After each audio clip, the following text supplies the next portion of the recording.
aggressively. Hi! In this vast universe, we are but just tiny specks of dust amidst this endless expanse, right? Yes! Each one of us are made of tiny little specks of particles, which are, we're wondering sometimes, what are they? Forming you, yes, forming you, an universe of atoms and an atom of this universe. And you,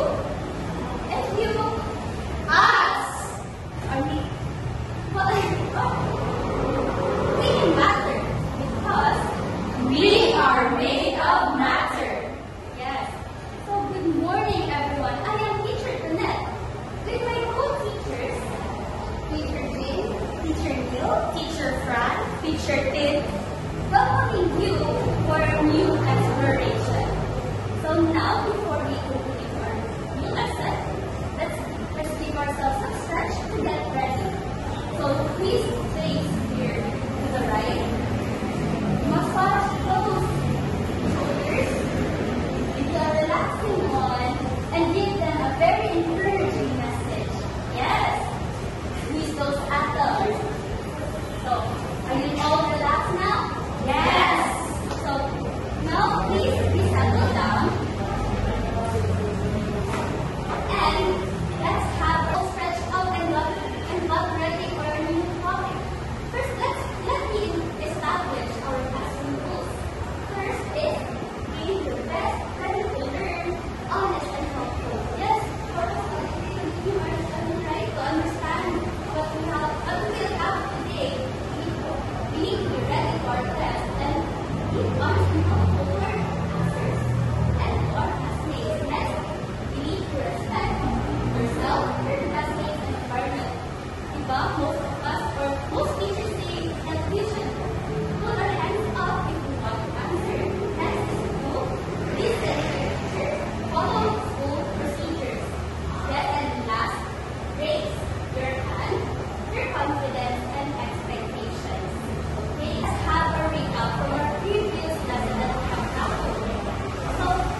activity with reflections.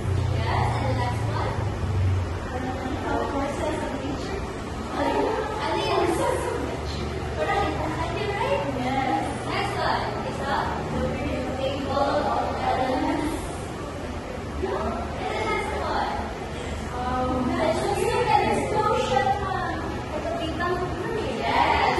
You ever did? Yes. So seeing those pictures, what do you think is the moment that we have? Okay, Mary, I think let's figure it out. Yes, correct. Because okay, it shows here the keywords with the key letters that you can see. It can spell elements. So the fourth picture, what can you see here? This one, a ground. There's a mother, a father, a mother, and children. Next one is tree. Then the next one is DNA, and house, running through. Yes. What do you think is the answer of this? Okay. I think the answer is family because in all the pictures they're showing members of family. Yes. Thank you, Christine. And for the last picture, you can answer. Christine.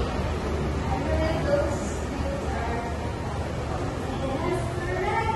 So here, basically all of the pictures here. So does it answer the curiosity of what topic that will be covered next? Yes. Teacher Jin, please come in and please introduce our new topic. Okay, so now we have deciphered or figured out the elemental words, related words. So let's have a little bit of challenging verb activity here. That which is this. So first, let's have an activity that's called sort it out. So in this activity, so I have here a group of objects. So these objects are made up of different raw materials, and these raw materials are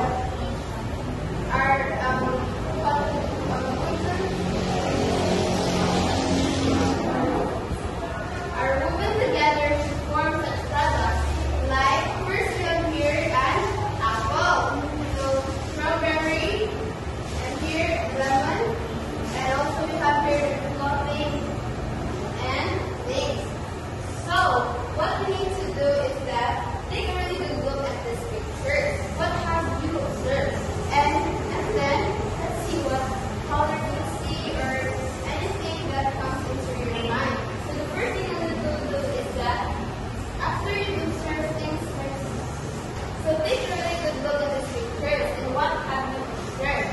So what color do you see or what's up mga shapes or what do you feel just by looking at them? So, and tell me what's something you notice about this red, juicy apple. So how is it different, man, from this bright yellow lemon? So how about the feel of these soft socks compared to these hard rules? So, anyone, can you please tell me what you observed by these pictures? Anyone? Okay, Myrtle. So I think the items presented are products from, as you said, raw materials. So example of those are clothing or shoes or school supplies. Yeah, very well. Good observations.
he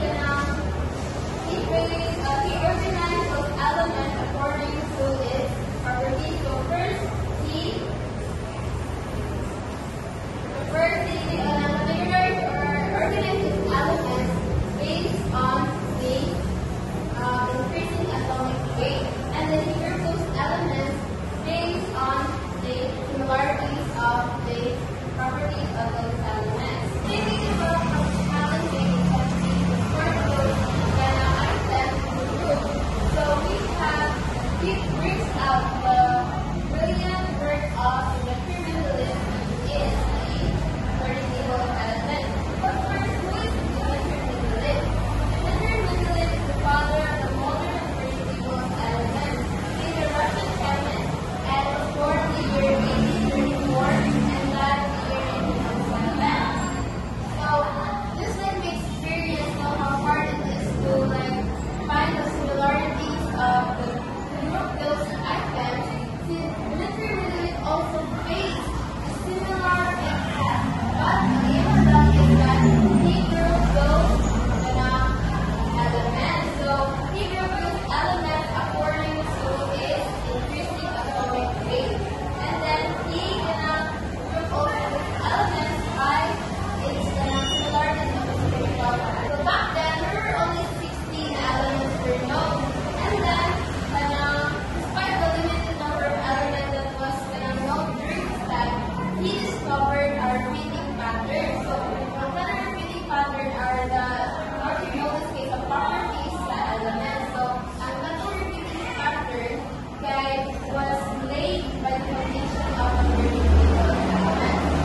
So think about it. So just like we saw the similarities of those items of the group, Mendeleev could also have similar properties of those elements. So, for example, he noticed that lithium and potassium and sodium, they're all elements that are shiny, soft, and are strongly interact with water. Another example is that chlorine, and bromine, those are non-metals that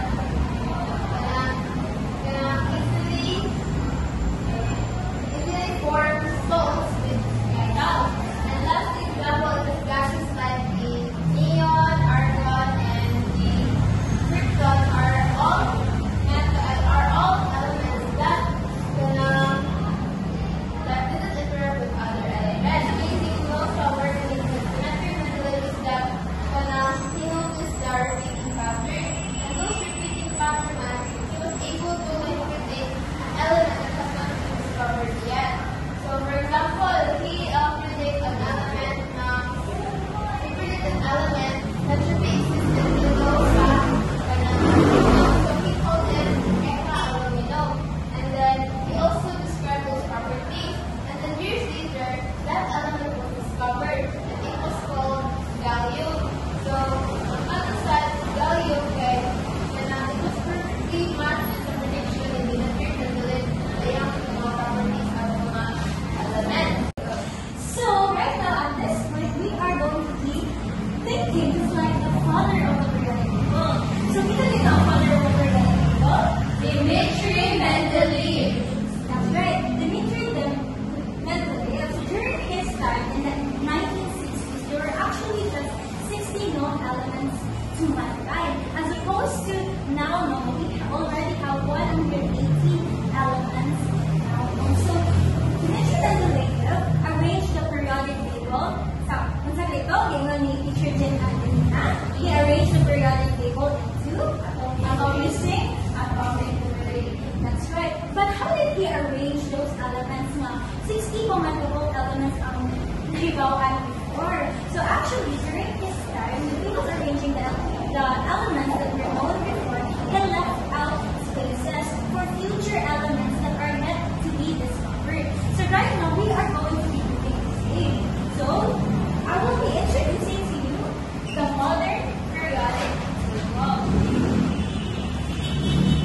You can see here now, our modern periodic table already has how many elements? 100.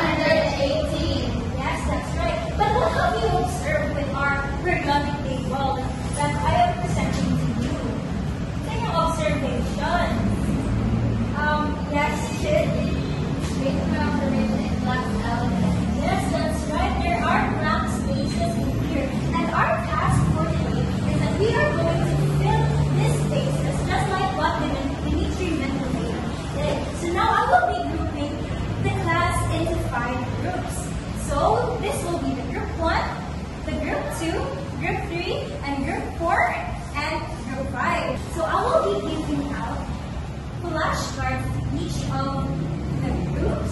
Within these flashcards are elements. So it looks like this, guys. In this particular tile, we have nitrogen.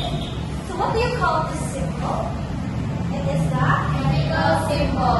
Right. How about this one? What do you call this? The chemical name. Right. How about this? Relative atomic mass. And how about this? The atomic number. But in the flashcards that I will be giving you, there will be no atomic number because I want you to figure out which where these elements would be properly placed in the periodic table. Is that clear, guys? Yes. Alright, so now I will be giving out these cards. So you're from the one. You're two. You're three. And you're four. And you're five. So now I want you to brainstorm within your groups and figure out what is the proper placement of the element cards that are with you. And after that, I want you to choose a representative. One representative is going to come up here in front, and you are going to tell me the locations of the elements that are with you. And when I say locations, I want you to figure out the vertical and the horizontal location of those elements. So the vertical locations of these elements is what we call as the group or the columns in the periodic table. And while the horizontal location of these elements is what we call as the period or the rows in the periodic table. So today ito ang column, guys. These are the groups and the rows period. So you are going to tell me which group and period we are located. For example, we have here beryllium. Beryllium is located in the second group. Alright. And it is located in the second period. So beryllium is located in the second period. And in the second group. So once again, you're just going to tell me that beryllium is located in the second period of the second group. Alright, so let us now have group 1. Are you ready? Yes, I think so. Alright, so please take the center stage. Okay, so I think first element one is boron. So I think boron is in the second period, and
teacher Neil's activity, am I right? Yes. Now let me ask a question before we proceed to the next segment of our discussion. How did you come up with the idea to place this certain element, for example, in this position? What are your bases? Yes, Antoinette. We're looking at their relative atomic. Aside from that, Antoinette, actually you have a point. But aside from that, what are the other bases that you have in putting such element in this position? When I see the cards, there are different colors which are, if for me, I have the helium and the neon, different colors as orange, which is noble gas, and for the nitrogen and oxygen, I put it on the colors, I think light purple, on non-metals, which I put it there. Exactly. So another way to sort these elements are based on the colors because these colors represent a certain classification. Now, aside from grouping an element or grouping it based on its color, can I hear from Ms. Lee, what are your other bases in determining that that certain element has to be in this certain position? I think we could base this on what teacher Nielsen asked us to learn how we could be elements by the groups and the periods of the elements. Exactly. That is what I say. So, to reiterate what teacher Neil told us a while ago, the groups are the vertical columns and the periods are the horizontal rows. Each of those groups and the periods helps in determining whether what specific location an element is located in the periodic table. So, that's how amazing the degree Mendeleev's periodic table is, guys. It's very organized. That's why, in a simpler sense, the periodic table of elements is therefore a very organized collection of all the elements based on its groups and periods. Now, do you agree that on each group they have similar properties? Do you guys agree? Yes. Do you guys agree? Yes. Yes. Each group has similar properties. And as you can see here, these are groups, right? And each one of them, if these elements are located in this specific group, so they share the same properties. And today, I want you to get back all your cards that you put it a while ago because you will conduct another activity. So please get your cards, guys.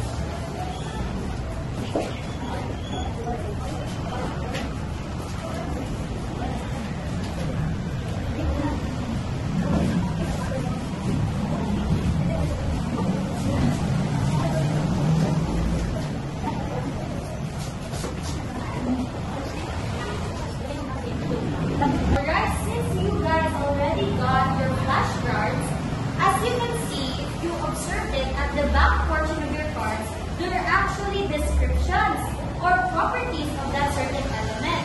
Now, on each group, I want you guys to huddle within your groupmates, talk about the descriptions, and come up with a general idea. What is the common ground of those elements? And I will be giving you 5 minutes to do so. So, are you guys ready? Are you guys ready? Yes. Alright, so timer starts now. 1, 2, 3, 4, 5. Alright, so time is up. Everyone, so I believe you guys are now ready. I want one representative from each group to explain in front what are the common ground or what is the common ground of those descriptions from your element. So let's start with group 1. Okay, so first we have here is copper and iron, but I read the description.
gas using disinfectants and water treatment oil. The two elements are in the same group because they have the similarity of being a halogen. So for the second group is a helium and a neon. For helium, it is a stable inert gas used in balloons, and cryogen is due to its low boiling point. And for the neon, it is a stable inert gas used in photovoltaics and high voltage source. So I also conclude for helium and neon, they are both stable inert gas. Perfect. Now let's proceed to group 3. First, I have a group of boron, aluminum, and silicon. So their common ground is that they are under metalloids. So yes, and another here is set of elements: sulfur, nitrogen, oxygen, phosphorus, and carbon. So they are all non-metals. Right. Now for the last group. So I have here the lithium and sodium. So I concluded that they are group because they have I think that they have the same color, and their general characteristics is that they are very reactive and they're also malleable, which means they can be hammered into thin sheets, and by what they're also widely used in solar and street lights for its conductivity. So I believe said no. They are also very reactive with water, and they can cause a lump of explosion. And next group is calcium and magnesium. They have the same characteristics with these groups, but they are less reactive. Right, so I will put the elements back on the periodic table. So as we wait for the other groups to finish putting the elements back on the periodic table, I want to applaud you guys because you guys actually got the correct answer. So let us give everyone a golden applause in 3, 2, 1. Yay, you. Very good, very good, very good. Alright. Now to formally start our discussion, these are the groups, right, a while ago, and each groups are also called as families.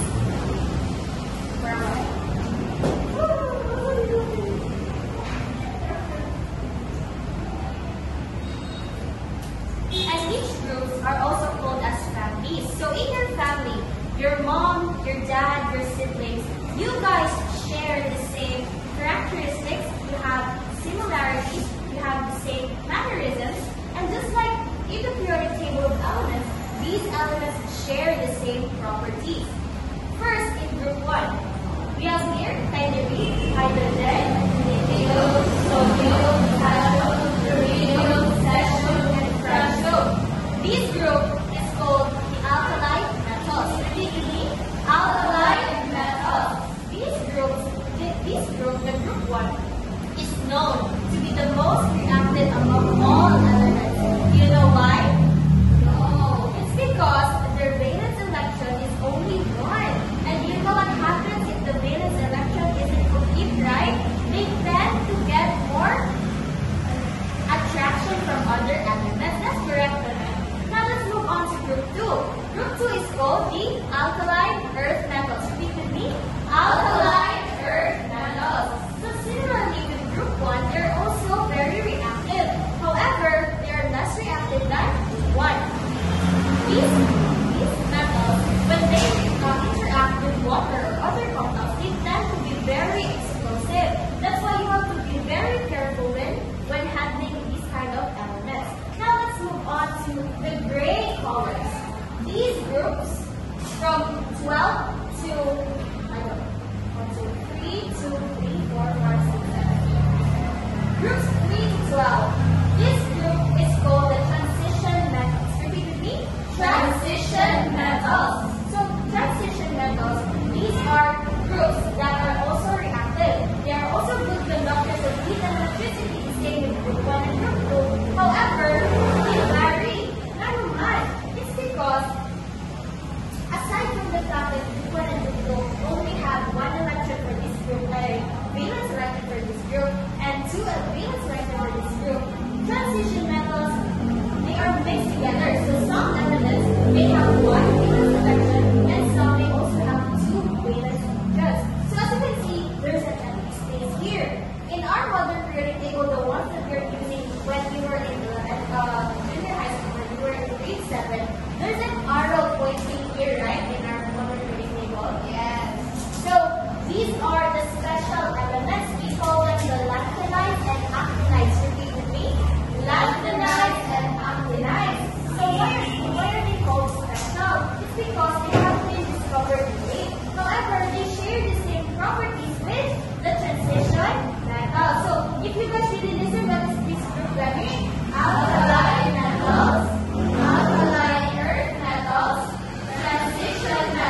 idea?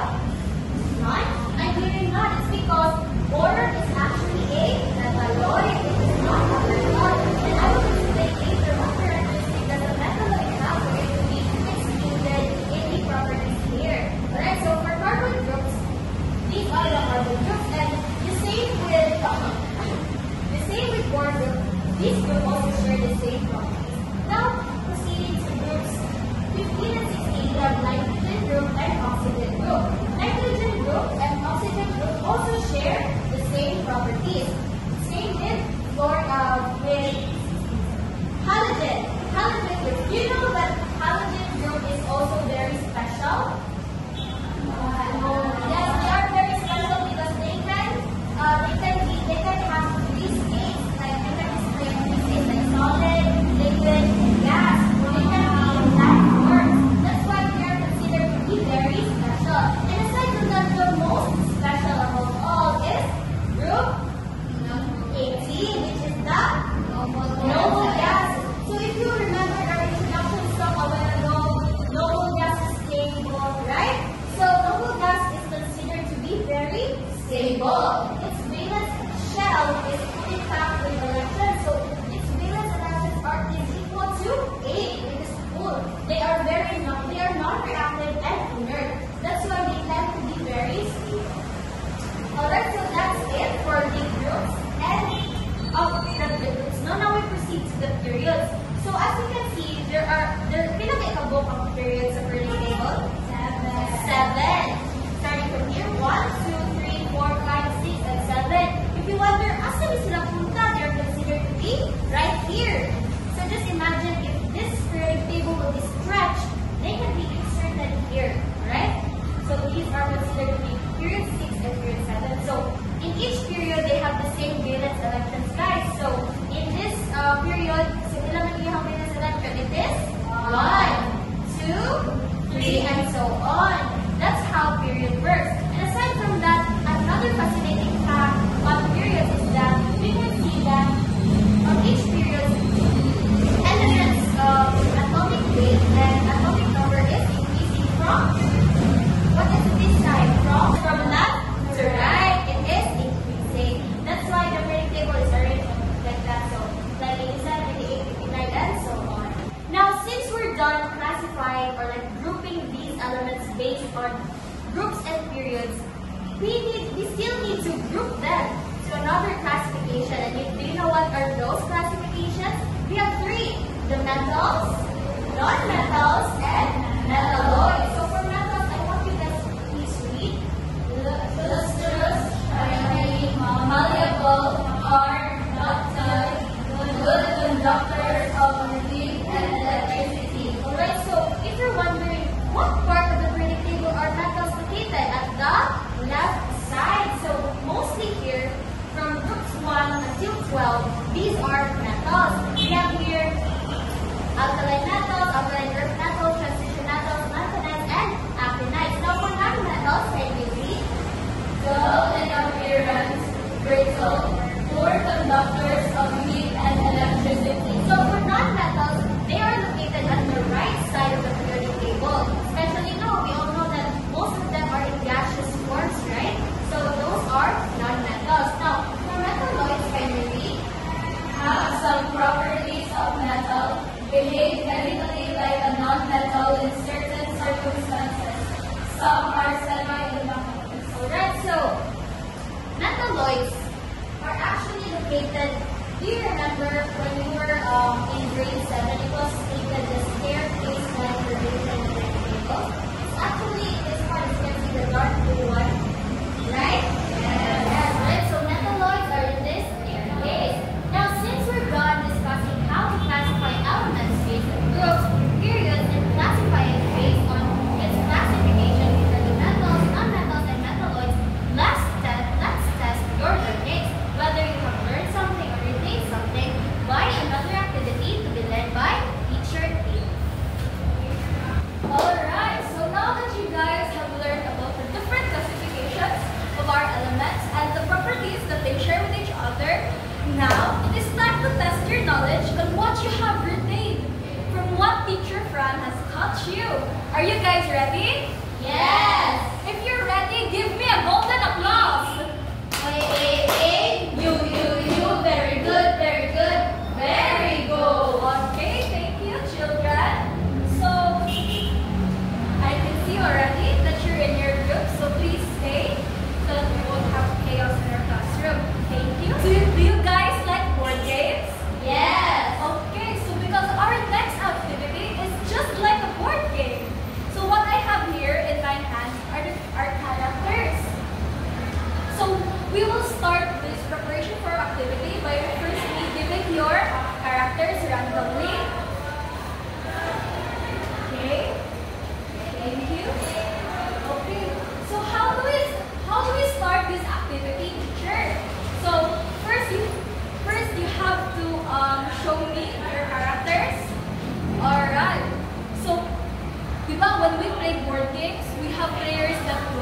Teacher, what is the pathway for our characters?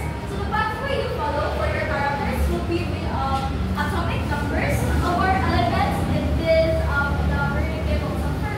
So for example, there's hydrogen here, helium, lithium, beryllium, so on and so forth. Is that understood? Yes. So what are we going to do when we land on a tile, teacher? So when you land on a tile, there is a corresponding question that you must answer with your group. So I will be the ones asking those questions. So you must answer the question within 15 seconds correctly, or else you will fall down a tile. You will fall down a tile. For example, you landed on, let's say you got number 6. You landed on so you land here on carbon. So you're going to ask a question about carbon and you manage to get it right. So you're going to stay there. That's going to be your place. You earn that place in your group.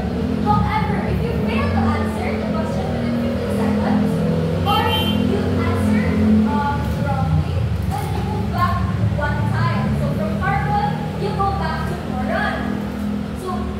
So how do we win this game, teacher? Now that we know how to play, so we win this game when the first group finishes the process of counting. Those who have finished, which is here, Oganisal 118, or when the timer runs out, which I set for 10 minutes. Is everyone ready to play? Yes. All right. So okay, let's play.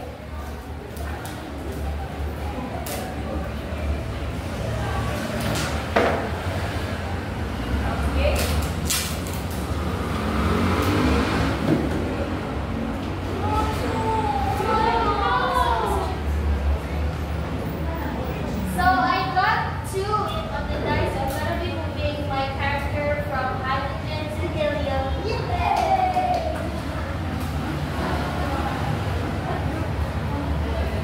Okay, from what group is helium? Helium is from the group of the most stable, most inert noble gases, group 18. Is that correct? Yes. Very good. Stay there.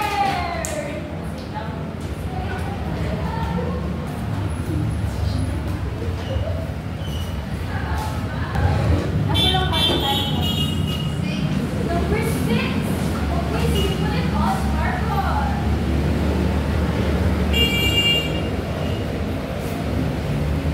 So here is your question. So from what period does carbon belong to? The chlorine belongs to the carbon belongs to the period. Okay, very good. Next we have group 1. Number 5.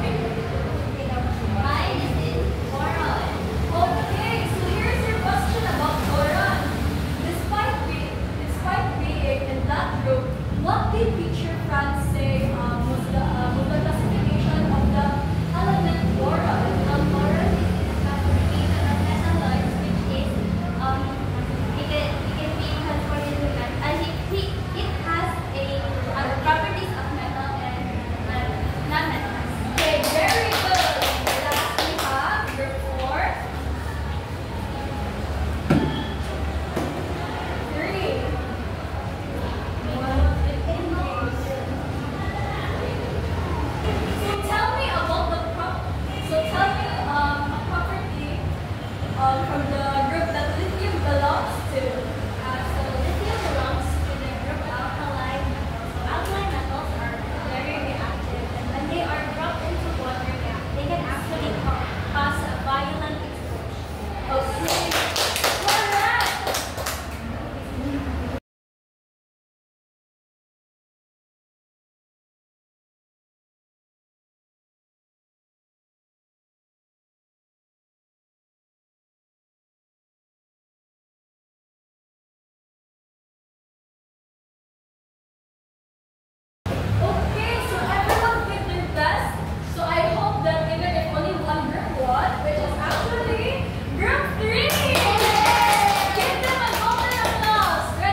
done, no? I hope